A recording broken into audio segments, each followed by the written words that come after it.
যে সাকিব আল হাসানের কথা শুনলেই বিপক্ষ দলের প্লেয়াররা একটু ভয়ে থাকত। সাকিব আল হাসান ছিল বিশ্বের একমাত্র অলরাউন্ডার, তার ছিল 700+ উইকেট, কিন্তু এখন সে বোলিংয়ে নিষিদ্ধ। ইংল্যান্ডে পরীক্ষা দেওয়ার পর এবার ভারতের চেন্নাইয়ে সে বোলিং অ্যাকশনের পরীক্ষা দিয়েছে। এখানেও নাকি তার বোলিংয়ের ত্রুটি দেখা দিয়েছে, যার কারণে তার নিষেধাজ্ঞা এখনও কাটেনি, যার কারণে চ্যাম্পিয়ন্স ট্রফিতে খেলা নিয়ে হয়েছে ধোঁয়াশা। যদি বিসিবি সাকিব আল হাসানকে চ্যাম্পিয়ন্স ট্রফিতে খেলাতে আগ্রহ দেখায়, তাহলে তাকে শুধু ব্যাটিং করতে হবে, সে কোনোভাবে বোলিং করতে পারবে না।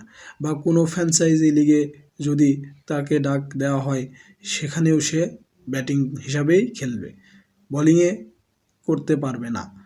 বিষয়টি মানতে খুবই কষ্ট হচ্ছে, কারণ দীর্ঘ 17 বছরের ক্রিকেট ক্যারিয়ার, যার 700+ উইকেট, এতদিন পরে এসে তাকে বোলিং নিয়ে দিতে হচ্ছে বারবার পরীক্ষা দেওয়ার পরেও সে উত্তীর্ণ হতে পারছে না। এটা আমাদের সাকিব ভক্তদের কাছে অনেক হতাশার এবং দুঃখজনক একটি ঘটনা। আমরা চাই যদি ব্যাটিংয়েও হয়, আমরা চাই সে চ্যাম্পিয়ন্স ট্রফিতে খেলুক। সে যদি চ্যাম্পিয়ন্স ট্রফিতে খেলে, তাহলে আমরা এক্সট্রা একটি অ্যাডভান্টেজ পাবো। সে অধিনায়ক শান্তরকে কিছু পরামর্শ দিতে পারবে। এই পরামর্শগুলো কাজে লেগে আমাদের দলকে জয় এনেও দিতে পারে। আরও বড় কথা হচ্ছে যে চ্যাম্পিয়ন্স ট্রফিতে তামিম ইকবালও ফিরে আসুক।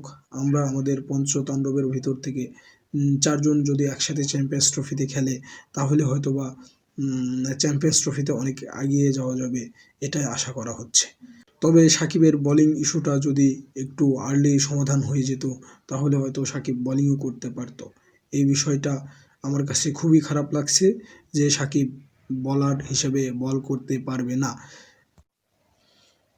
আমি চাই সাকিব আল হাসান ব্যাটিং হিসেবেই চ্যাম্পিয়ন্স ট্রফিতে খেলুক।